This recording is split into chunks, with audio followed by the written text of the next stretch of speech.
Getting to know the world's greatest inventors and scientists. Written and illustrated by Mike Venezia.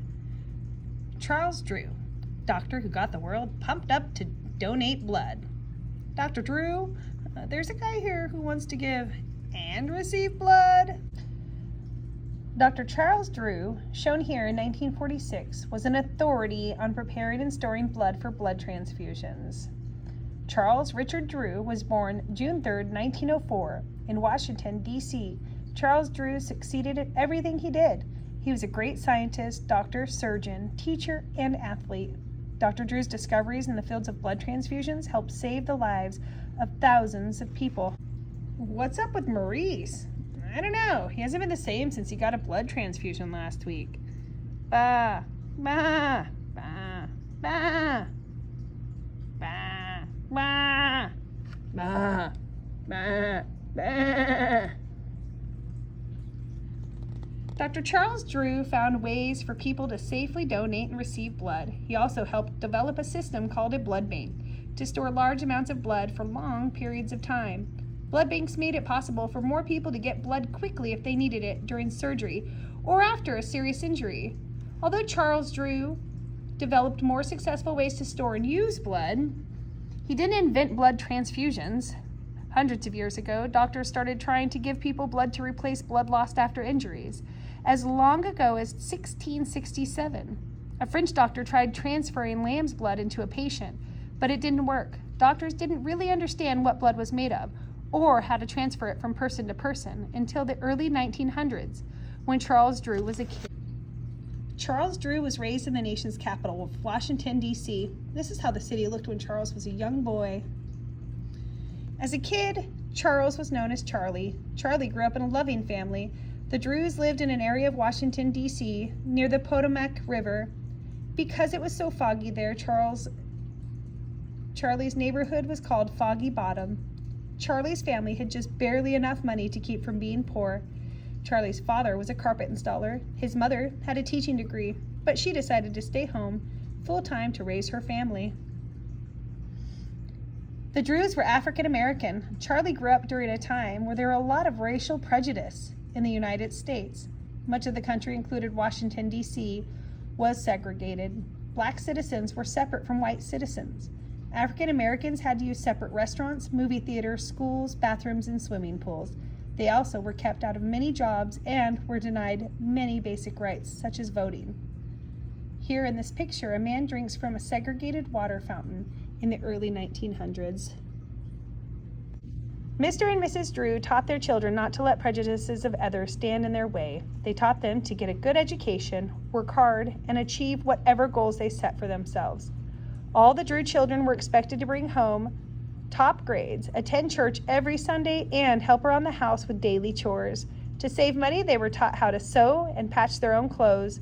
Sewing was a skill that came in handy for Charlie later on when he became a surgeon. Your operation was great success, Mr. Glump. Sorry about the stitches. It's a habit left over from my youth. Besides, it is Valentine's Day. Washington, D.C. had segregated schools when Charlie was growing up, but some of its schools for African American students were among the best schools in the United States. Charlie went on to one of those schools, Dunbar High School. Dunbar hired excellent teachers and set very high standards for its students. Here in this picture, Charles Drew, first row, third from the left, was both an excellent student and a star athlete at Dunbar High School.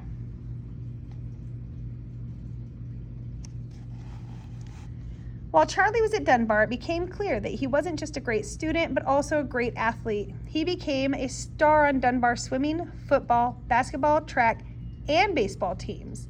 Between studying and practicing sports, it's amazing that Charlie could keep all his activities straight. Charles Drew did so well in sports that he won an athletic scholarship to attend Amherst College in Massachusetts. Psst, hey, Charlie, I think today's swimming practice. Here, Charlie wearing a tie is shown with three of his siblings. Clockwise from the right is Elise, Nora, Joseph.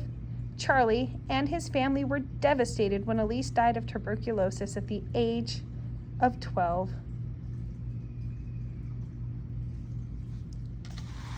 Before Charlie left for Amherst, his family suffered a terrible tragedy. Charlie's 12-year-old sister Elise died of tuberculosis, a lung disease.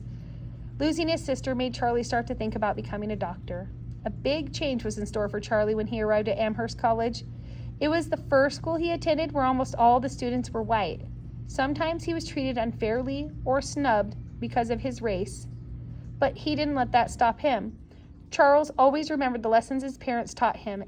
He decided not to waste his time getting angry, but to prove people wrong by being the best student and athlete he could be. In college, Charles Drew continued to shine as both a student and an athlete. He was captain of the track team and was named most valuable player on the football team. He's shown here in his football uniform.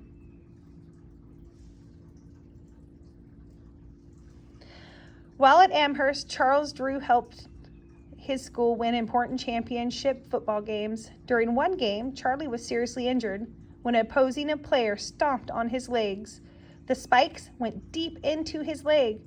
Charlie was rushed to the hospital, and while he was being treated, a friendly doctor asked Charlie if he'd like to come along to see how doctors worked in a hospital. Charlie took him up on his offer. It was an important moment in helping Charlie decide his future. He was fascinated to see how doctors treated patients in emergency situations. After this experience, Charles Drew was sure he wanted to become a doctor. And over here is our X-ray department. Anything else you'd like to know, Mr. Drew? Just one thing, Doc. When do you think you'll get around to fixing my leg?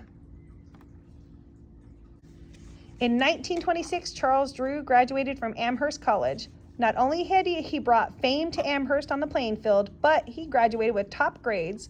Charles Drew had everything going for him except for one thing: money. Charles didn't have nearly enough money to pay for medical school, so right away he took a job as a teacher and a coach at Morgan College in Baltimore, Maryland. After he graduated from Amherst, Drew worked as a chemistry and biology teacher at Morgan College. He also coached the school's pro sports teams.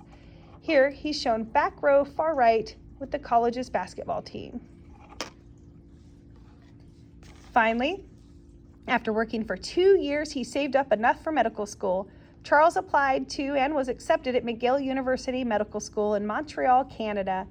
Even though Charles took his studies seriously, he still found time for sports. He even set records for McGill's track team. After 5 years, Charles graduated at the top of his class. In 1933, Charles Drew achieved his dream. He had become a doctor of medicine. While in medical school, Charles had become interested in the science of blood. He learned that it was a very difficult thing to donate and store blood safely. Everyone in the world has one of 4 major blood types: type A, B, AB, or O. A person needing blood has to be matched up with the correct blood type or they could die.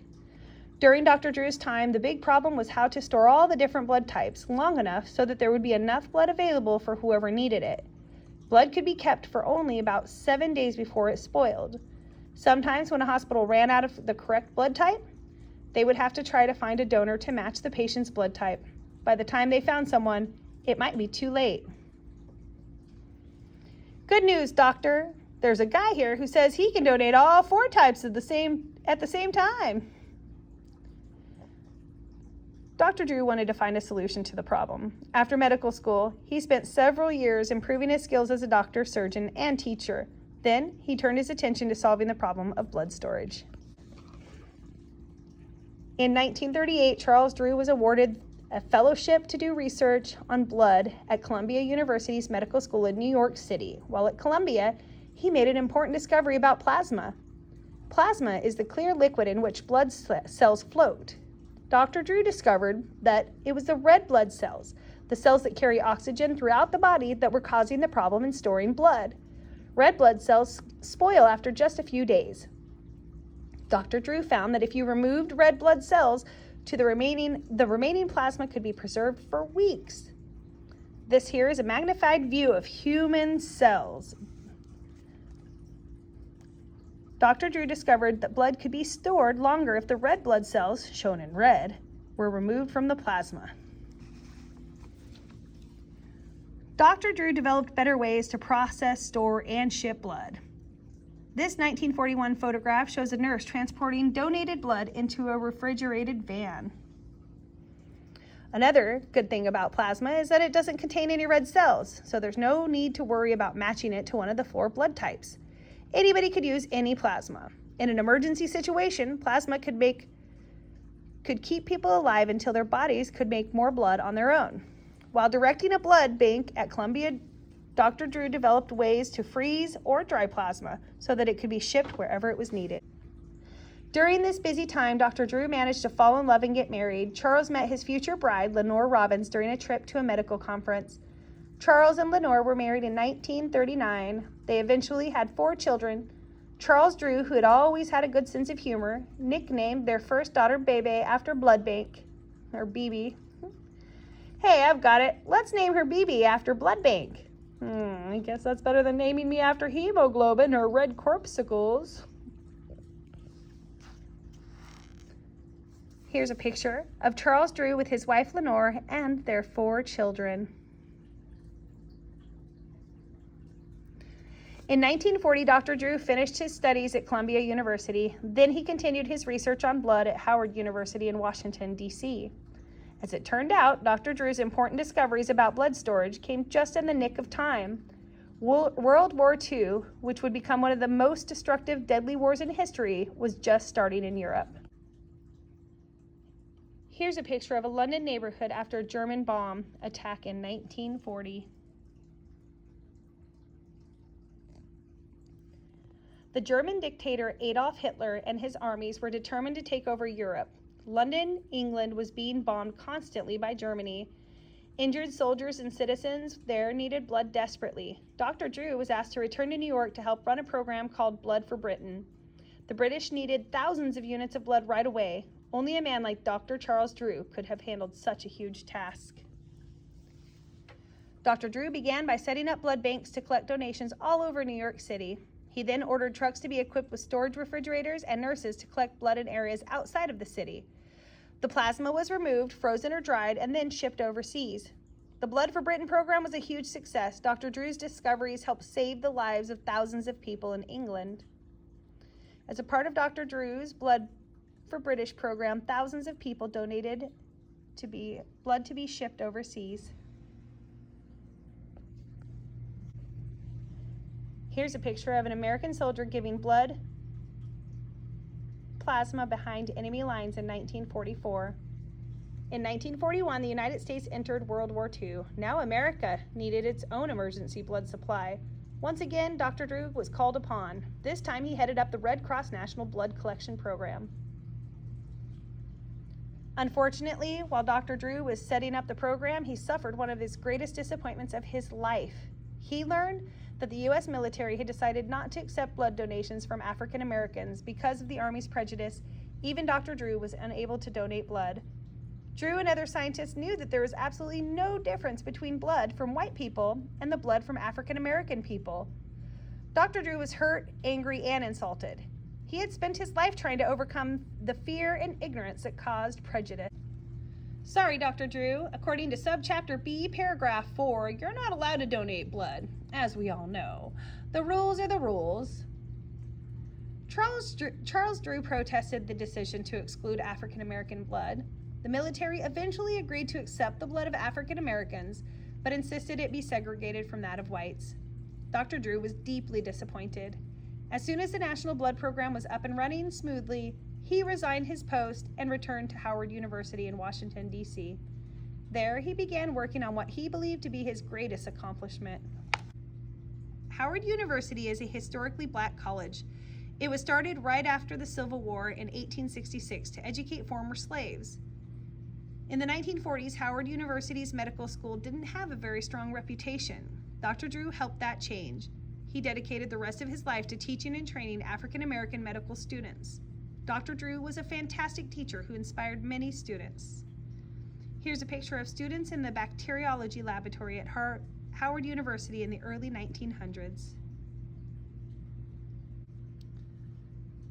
Dr. Drew felt that teaching and inspiring doctors was the most important work of all. Here, Dr. Drew, in the center, examines a patient as some of his medical students.